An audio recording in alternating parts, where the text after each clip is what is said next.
Hey guys, welcome back to Fantasy Tip. My name is Julian, and today we're going to have a little quick episode about the NHL trade deadline. And if there's anyone that was traded that maybe you should consider picking up because they're on a new team now. It was a pretty quiet day today for the trade deadline. I'm not going to lie, there wasn't that many big moves. A lot of them happened last night.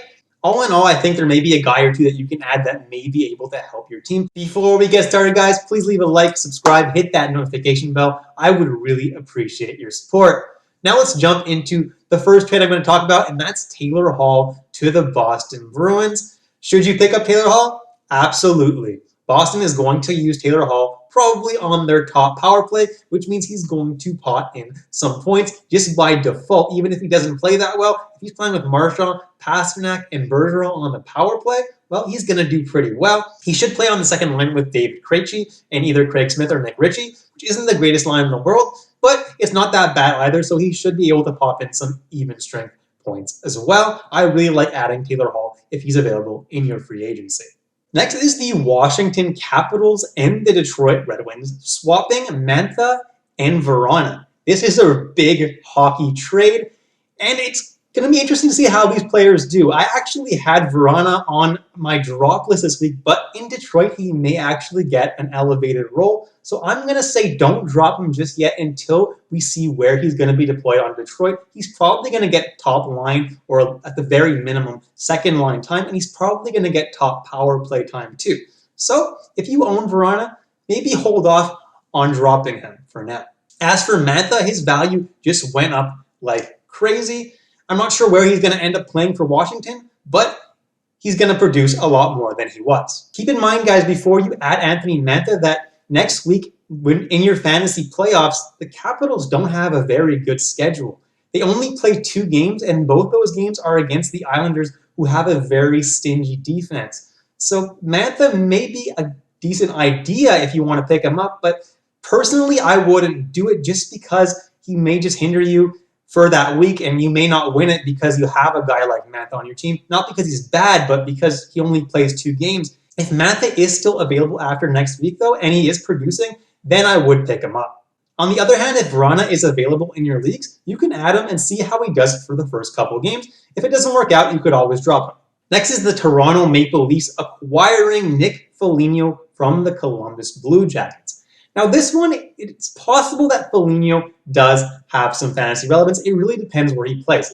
If he plays on the third line with Mikheyev and Kerfoot, well, he doesn't have a crazy amount of value. But if he ends up playing alongside Tavares and Nylander on that second line, well, suddenly he becomes an interesting option. Not a crazy valuable option, but someone who's definitely serviceable in deep leagues. Keep in mind, though, that he's going to have to go through a 7-day quarantine before being allowed to play in Toronto.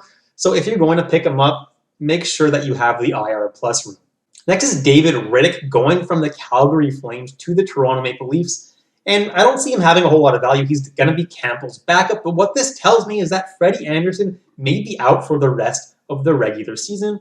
And honestly, that would make sense because his LTIR is some cap space that they're actually using right now for the acquisitions that they got at the deadline. So, guys, if you have Freddie Anderson, you may have to drop him because he may not play for the rest of the year. It seems like he won't. David Rittich will be the guy who will get the back-to-back starts, and that's about it. So he's a streamer when Leafs have a back-to-back, but I would not rush out to get him. Next is Jeff Carter, who was traded from the LA Kings to the Pittsburgh Penguins, and I don't think he has a whole lot of fantasy value because I don't think he's going to get top power play time, and he's going to be centering, in all likelihood, their third line, which really limits his value. His value is not going to be any higher than it is right now in LA, and his value there is pretty minimal. Next is the Montreal Canadiens acquiring Erik Gustafsson from the Philadelphia Flyers for only a 7th round pick. As a Habs fan, I absolutely love this because Gustafsson has shown in the past that he can be a really great power play specialist. And if the Habs put him on their top power play, well, he can produce. I would not pick him up right away. I'd like to see where they deploy him, and especially if he has to do that whole 7-day quarantine. So definitely don't pick him up right away. But if he joins a team and joins their top power play, you could speculatively add him or wait to see how he does. Next, I'm going to talk about Brandon Montour to the Florida Panthers, and he theoretically could have some value, but I don't really see it because he's probably not going to get any power play time on Florida, so I'll pass on him until I see him produce in Florida. No reason to pick him up. Same thing for Devan Dubnyk. I would not pick him up right now. He's not a very good goalie. At best, he's going to get back-to-back games because Grubauer has been great this season, and honestly, Johansson has been pretty good lately also, so Dubnyk may not even get the back-to-backs. It may be Johansson. Let's jump into the other big Colorado trade, and that's Carl Soderberg being traded from the Chicago Blackhawks.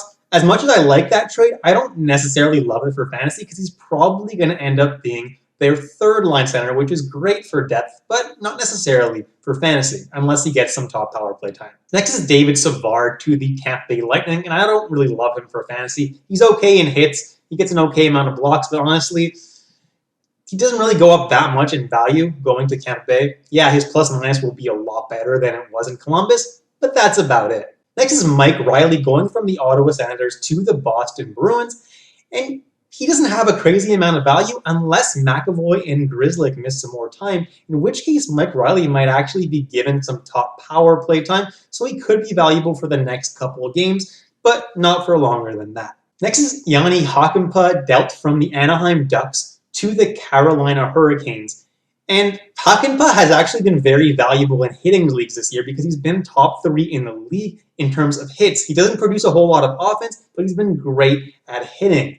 Unfortunately, I think his value actually goes down in Carolina because he may not be part of their top 6 defensemen. If he does crack that top 6 defenseman, he may still have that value in hits, but if he ends up being a bench player, he's a very, very easy drop. All right, guys, you've reached the end of the video. Thank you so much for watching all the way through. I really appreciate it. Please leave a like, subscribe, hit that notification bell, leave a comment, ask me a fantasy hockey related question. I'll be happy to answer you. Until next time, guys, stay safe, stay healthy, and I'll catch you in the next episode of Fantasy Tipped.